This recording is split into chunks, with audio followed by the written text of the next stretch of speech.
Assalamualaikum warahmatullahi wabarakatuh. Perkenalkan, saya Sayyidatul Fadila Nasution sebagai moderator dan rekan saya Aliarina Armalia Pane sebagai pemateri, dan saya Kita Syahna Semarang Raputi sebagai pemateri. Nah, kami dari kelompok 3 di sini kami akan berdiskusi santai yang membahas topik tentang struktur organisasi Gerakan Pramuka. Nah, untuk penjelasan pertama akan dijelaskan oleh teman saya Kita Syahna kepada kita. Saya persilakan. Di sini saya akan menjelaskan tentang tingkatan-tingkatan yang ada pada organisasi Gerakan Pramuka. Yang pertama ada tingkat nasional, yang kedua ada tingkat daerah, yang ketiga ada tingkat cabang, yang keempat ada tingkat ranting, dan yang terakhir ada tingkat gugus depan. Baik, terima kasih kepada kita yang sudah menjelaskan. Nah, pertanyaannya, apa sih yang dimaksud dengan tingkat nasional? Apakah dia ada tujuan atau ada strukturnya gitu? Untuk Alia bisa tolong dijelaskan? Oke, terima kasih. Saya akan menjelaskan tentang kuartil nasional. Ya, kuartil nasional ini biasa disebut dengan Kuarnas. Struktur organisasi Gerakan Pramuka merupakan suatu kerangka yang berupa bagan atau skema yang menggambarkan tingkatan-tingkatan organisasi Gerakan Pramuka dimulai dari bawah sampai dengan yang paling atas beserta dengan mekanisme kerjanya. Kemudian ada tujuannya, yaitu agar mekanisme kerja Gerakan Pramuka tersebut lebih terarah dan sistematis sehingga mendukung tercapainya tujuannya. Kemudian ada manfaatnya, yaitu bisa dijadikan sebagai pedoman di dalam menjalankan roda organisasi. Yang kedua, ada pengurus Kuarnas. Untuk pengurus Kuarnas ini, ketua Kuarnas ditetapkan oleh Musyawarah Nasional atau Munas untuk masa bakti berikutnya dan dilantik oleh ketua Presidium Pemimpin Munas. Kemudian untuk tugas dan tanggung jawab pengurus Kuarnas ada beberapa. Misalnya seperti memimpin Gerakan Pramuka selama masa bakti kuartir nasional, juga menetapkan kebijakan pelaksanaan anggaran dasar, anggaran rumah tangga, dan melaksanakan keputusan musyawarah nasional. Selanjutnya ada berupa kegiatan rutin dari Kuarnas. Ada 4 kegiatan. Yang pertama, lomba tingkat 5 setiap 5 tahun sekali. Yang kedua, jambore nasional setiap 5 tahun sekali untuk pramuka penggalang. Nah, itu dia tadi bagian-bagian dari tingkatan nasional. Oh, jadi itu dia bagiannya itu ada 4 ya kan? Iya. Nah, untuk tingkatan daerah gimana Kak kita? Nah, dari tingkat daerah itu ada kuartir daerah, di mana kuartir daerah ini merupakan satuan organisasi yang mengelola Gerakan Pramuka itu di tingkat provinsi. Nah, berdasarkan tingkatan atau wilayahnya, kuartir daerah ini berkedudukan di masing-masing ibu kota provinsi. Adapun pengurus dari kuartir daerah ini ditetapkan oleh musyawarah daerah atau musda untuk masa bakti berikutnya dan dilantik oleh ketua presidium pimpinan dari musyawarah daerah tersebut. Nah, salah satu tugas dan tanggung jawab dari pengurus kuartir daerah ini, salah satunya itu membina dan membantu kuartir cabang di wilayahnya, termasuk pembinaan gugus depan dan saka. Terus yang terakhir, ada pun kegiatan rutin dari kuartir daerah ini. Yang pertama itu ada jambore daerah, yang kedua ada lomba tingkat 4, dan yang terakhir ada musyawarah daerah. Nah, jadi gitu bagian dari tingkat daerah itu kuartir daerah. Ada 3 ya, berarti tingkatannya itu ya. Baik, terima kasih untuk penjelasan dari kita. Untuk selanjutnya,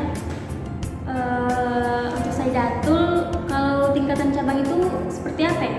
nah jadi sebenarnya tingkat cabang ini atau kuartir cabang ini adalah satuan organisasi yang mengelola gerakan pramuka di tingkat kota atau kabupaten.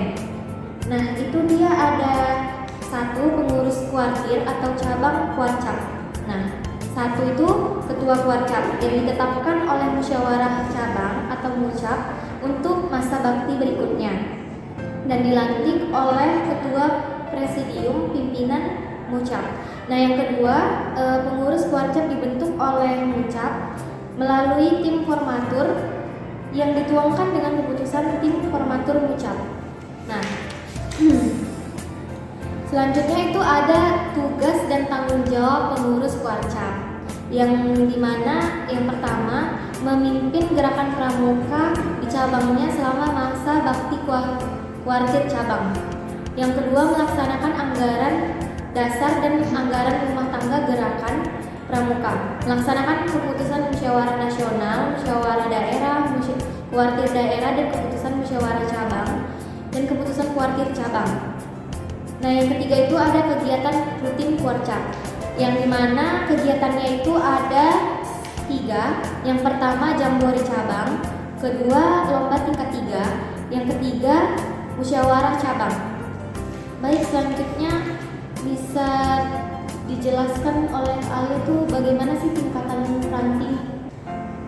Oke, untuk tingkatan ranting itu seperti yang sebelumnya, pengurus kuartir ranting yang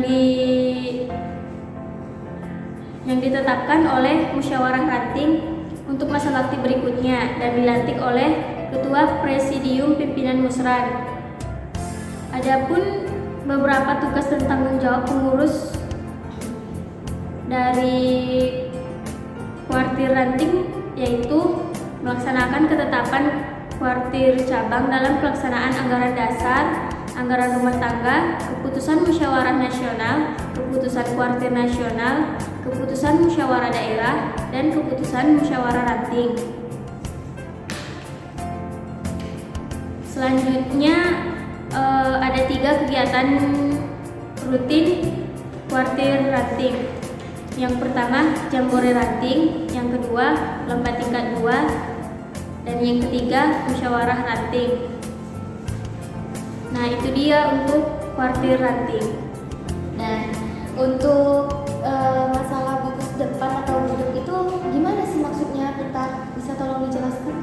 Kalau gudeg itu dia kan panjangan dari gugus depan, ya, dimana gugus depan itu merupakan suatu kesatuan organik dalam gerakan pramuka yang merupakan wadah atau tempat untuk menghimpun anggota gerakan pramuka sebagai peserta didik dan pembina pramuka, serta ini gugus depan ini berfungsi sebagai pangkalan keanggotaan dari peserta didik. Adapun ketentuan umum dari gugus depan ini, anggota gerakan pramuka yang berkedudukan sebagai peserta didik, pembina pramuka, dan anggota majelis pembimbing gugus depan dihimpun dalam gugus depan. Nah, gugus depan ini dapat dibentuk di sampingnya di perwakilan RI di luar negeri.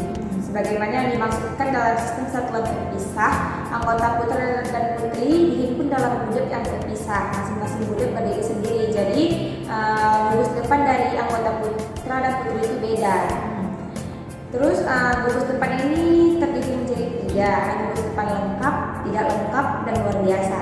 Gugus depan lengkap ini adalah gugus depan yang terdiri atas 1 pasukan penggalang, 1 ambalan pemuda, dan 1 racana pandega. Dan kedua ada gugus depan tidak lengkap.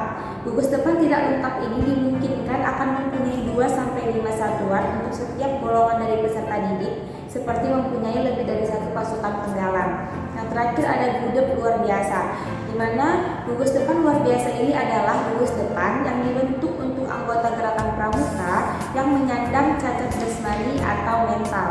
Adapun struktur organisasi dari gugus depan ini, gugus depan ini dikelola oleh pembina gugus depan yang dibantu oleh pembina satuan dan pembantu pembina satuan. Itu dia tadi bagian-bagian dari gugus depan. Nah, jadi di sini sudah kita jelaskan ya teman-teman bahwasanya struktur organisasi gerakan pramuka itu dia ada 5 bagian ya kan, yaitu yang pertama tingkat nasional, terus ada tingkat daerah, tingkat cabang, tingkat ranting, dan kemudian gugus depan. Ya, nah jadi itu teman-teman, jadi bisa dipahami dari isi pembahasan kita mungkin ya kan. Baiklah, inilah dia sekian dari diskusi santai kami, dan kami mengakhiri dengan mengucapkan Wassalamualaikum warahmatullahi wabarakatuh.